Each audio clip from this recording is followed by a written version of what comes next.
Hey there, friends. You're listening to episode 366 of Better Than Before Breast Cancer. I am your host, Laura Lummer, and we got some good stuff to talk about today.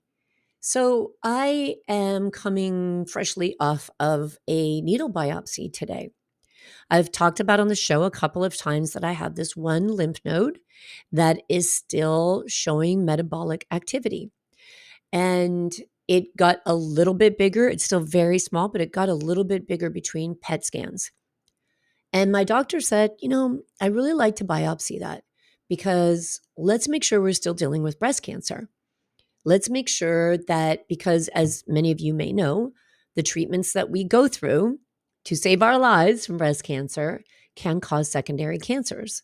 And over the 13 years that I've been managing cancer, I've been through a lot of treatments, a lot of radiation, a lot of scans, x-rays, IV chemotherapy, oral chemotherapy, multiple oral chemotherapies. I mean, a lot of stuff. So I have a great oncologist. I love that he's thorough. And I love that he wants to be sure we're still dealing with the same thing, because he says it's just so strange that your whole body is quiet, but that one lymph node, what's going on with that? So I thought about it for a while, and my thoughts are really what I want to talk about today, because I hear so many amazing women in a difficult position after a diagnosis or going through treatment or living with breast cancer struggle with whether or not they should get diagnostics, and struggle with what their body is telling them, right? We go through I hear a lot of anger and frustration and even blame, and even criticizing our own sense of self-worth based on our body's response to things. How does our body respond? Are we still bouncing around like we did when we were 20 years old, when we're 60 years old, or older than 60 years old? What if our body didn't completely heal, right? I could be here now saying, what the heck, right? I've healed so much from widespread cancer. I've got this one lymph node. Why won't my body work? I could go into judgment. That will do absolutely no good whatsoever. So I'm reading this fantastic book, and I come across this line. And I think this is perfect. This kind of brought everything into perspective for what I want to talk about today. Let me read you this line. This book is phenomenal. It's a little tiny book. It's an easy read. It's called Switched On by Dr. Christine Houghton, Houghton. Houghton, I think is how we say it. But this line is really amazing. And she's talking about how we look to our body and the cells of our body for answers. And she says, when all our cells function at their peak, we have reached our highest state of good health. And that should be our goal, to achieve our individual highest possible state of cellular function. Bam, drop the mic. This is key. It is key to our mental and emotional health when it comes to telling ourselves whatever it is we tell ourselves about our incredible bodies. We have this strange idea that we should have whatever our perception of perfect health means. Does that mean no aches, no pains, no gas, no anything ever, that we are like, I don't know, superheroes? What is your expectation of your body? And when are you going to be okay with it? And I think sometimes we have to check in with that, and we have to ask ourselves, what am I expecting of myself? Is that expectation realistic? And if it isn't realistic, is the unrealistic expectation creating suffering and causing me to miss out on the joy of my life? So when I, for the second time in a row, let's see, so it was, my scans were 6 months apart, I think it was. And I see that in 6 months, there's been a little bit of growth and there's still activity. I get concerned, but here's how my thought process goes. Well, I know I could dial in my plan even more. I know I could get to higher states of ketosis. I know I could adjust these different things. I know I could ask about what other holistic treatments might benefit me and might help take care of this. There are options. But then, and then my concerns would be, do I really need a needle biopsy? It's just a little lymph node. Is there a risk of cancer spread if I get a needle biopsy? And am I willing to take that risk? But then my mind goes into analyzing, I look at research. What is the risk? I talk to my doctor, I talk to my naturopath. Is this worth knowing? And I think that when we are resistant to diagnostics, that you're very familiar with the thoughts I just shared with you.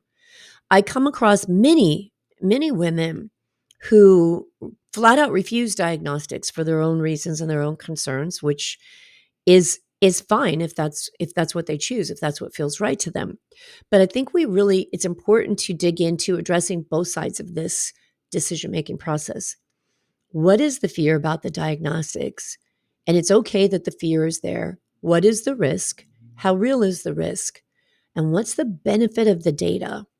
So, for instance, if this lymph node is, say, lymphoma rather than breast cancer, that's really valuable data.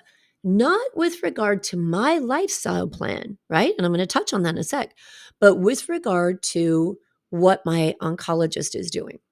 Right? So if I have no breast cancer left in my body and this little lymph node is saying it's some other kind of cancer, there's still easy things we can do. It's tiny, right? So, but the data is important to know if something has changed, if something has morphed. And the risk factor was extremely low. So the benefit of having the data far outweighed the risk in my situation, in this circumstance, where it was located, all the things, right? All of the factors that came into play.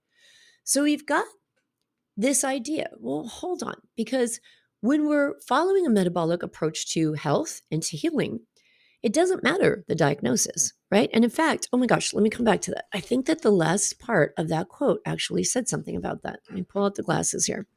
So the last part of that quote that I just shared with you says, the key here is that we don't necessarily need to name diagnosed diseases. The principles are the same regardless.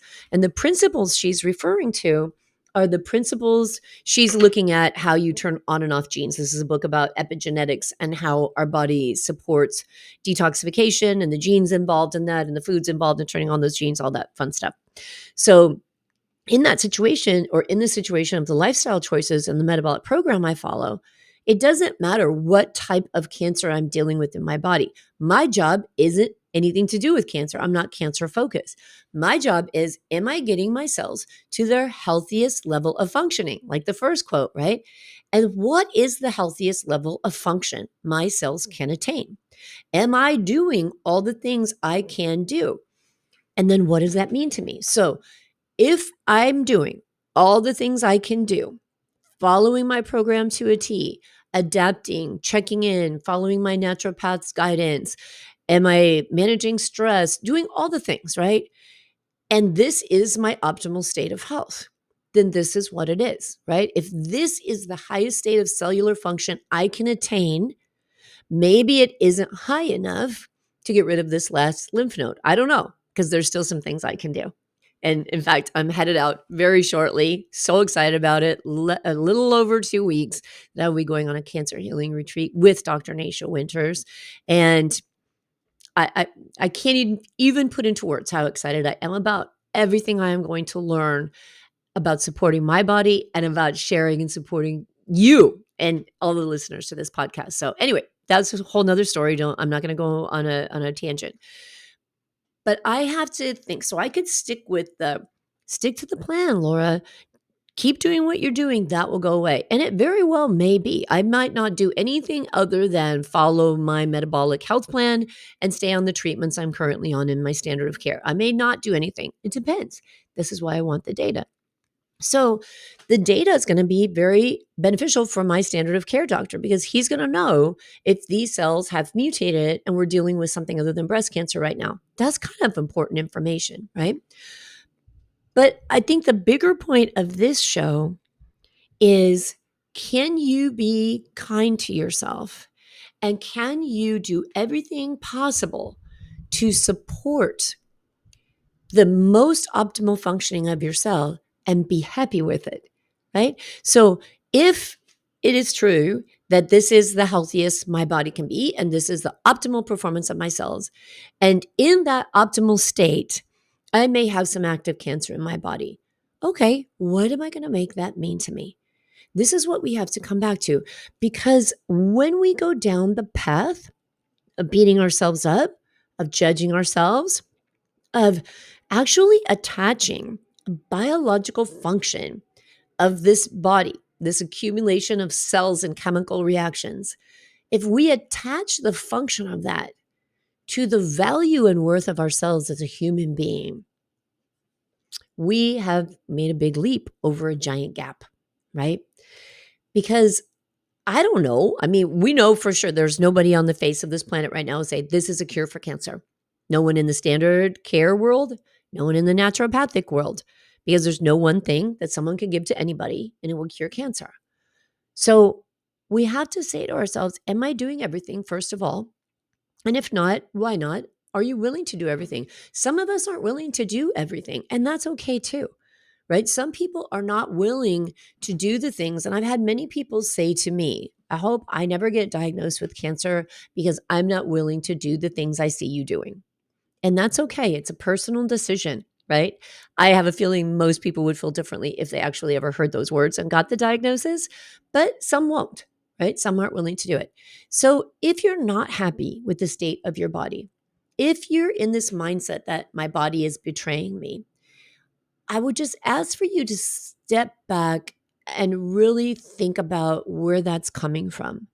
Because when I have someone say that to me, I think you are holding an expectation. So, for instance, if I held an expectation that what I'm doing after a certain period of time is going to result in a certain state, and that's it, and that's the only goal, that's the only thing I'm open to, that's all. And then that time comes and that state hasn't been achieved, and then I blame my body for it. Instead of being in this very real mode of saying, I'm going to do everything I can to support my body to get to that state. And I'm just going to keep learning with it and going with it and figuring out what works every step while I enjoy my life because the steps I'm taking help me feel good and have energy and do the things that allow me to engage and connect and enjoy my life. This is a very different mindset. So, if you are really hard on yourself because you're judging your body, I would ask you to take a step back and kind of give yourself some grace here, but definitely lock into thinking about why you have this expectation. So I am not by in any way, shape, or form disappointed in myself. I look back on the last 13 years of going through cancer, all the treatments that I've done, all the diagnostics that I've done, and I have no regrets. Some of them, if I knew what I know now, I would do differently or would not have done at all. But I don't regret having done them because in the time I made that decision, it was the best decision for what I knew at that time. It was the very best decision. There was never a time when I said, let me make a decision to harm myself. It was always, is this the best decision? And as I've said so many times on the show, once you have a cancer diagnosis, there's not a lot of good options, right? There's not a lot of, yeah, that treatment sounds fantastic. There's a lot of tough choices and a lot of hard decisions. And so we have to understand weighing them out. And we have to take fear into consideration. Are we letting fear drive the bus and potentially robbing ourselves of valuable data? Right? This is an important thing to consider. So I would say that when you're faced with this kind of thing, when you're faced with a diagnostic of any kind, and God knows we've got a lot of them, there are safer routes, right? There's a difference between a mammogram and thermography. There is the pre-nuvo scans versus CAT scans or PET scans. Sadly, some of the safer alternatives, less damaging, less toxic alternatives, are quite costly and not covered by insurance. Hopefully, we'll see that change someday. So, I know that finances play a role in our decision making as well, and that's important.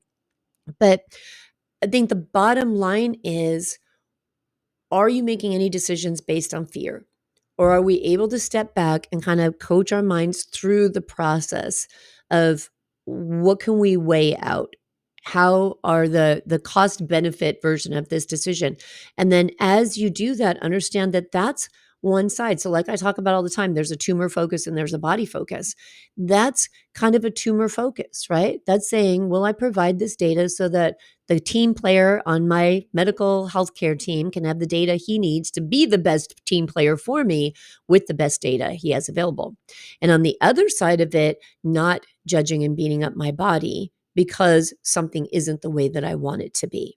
I wanted to address this today because I mentioned a couple of times before on the podcast about that lymph node. And I want to be really transparent with you because I know that what I go through and the choices I make and the decisions I make for myself are not unique experiences, meaning that you go through them too. And you have those thoughts and ideas too. And I just want to talk about them very openly so we all know there's nothing wrong with those thoughts. There's nothing bad about those thoughts. And whatever choice you make to support yourself in the most informed way, coming from a place of love for yourself, of safety for yourself, and belief that that decision is the best thing for you at this point in time, is okay, wherever you land, right? Because there's always going to be people who judge it. And let them judge all they want, right? You have to do what's right for you. But when you do that, I would just offer and encourage and emphasize when you do that, support your decision with self-love. Support your decision just as you would if you were making this choice for another person that you loved more than anything in the world. And you were supporting a person in making a really difficult choice. How would you talk to them and support them through that choice, right? I think that's the important message here. Give yourself love, give yourself grace, give yourself a special treat after going through whatever it is for the tough decision you make, meaning a lovely lunch, a lovely time in the sunshine, a lovely dinner with someone you love. Like really, really be supportive of yourself because this is not an easy road, friends. It's complicated. It changes. There's lots of twists and turns. And the best we can do is nourish ourselves and love ourselves in the way that allows our body and each cell in our body to function at its most optimal level, and then accept where that level is and jump back into enjoying your life today. All right? I hope that helps somebody. If you're out there making a tough choice, know that I'm sending you a virtual, I don't know, I want to say virtual hug, but I mean more of like a virtual like air mattress or something, like it's going to catch you when you jump off the cliff, like something that just supports that decision so you can support yourself. All right, friends. I'll talk to you again soon. Until then, be good to yourself.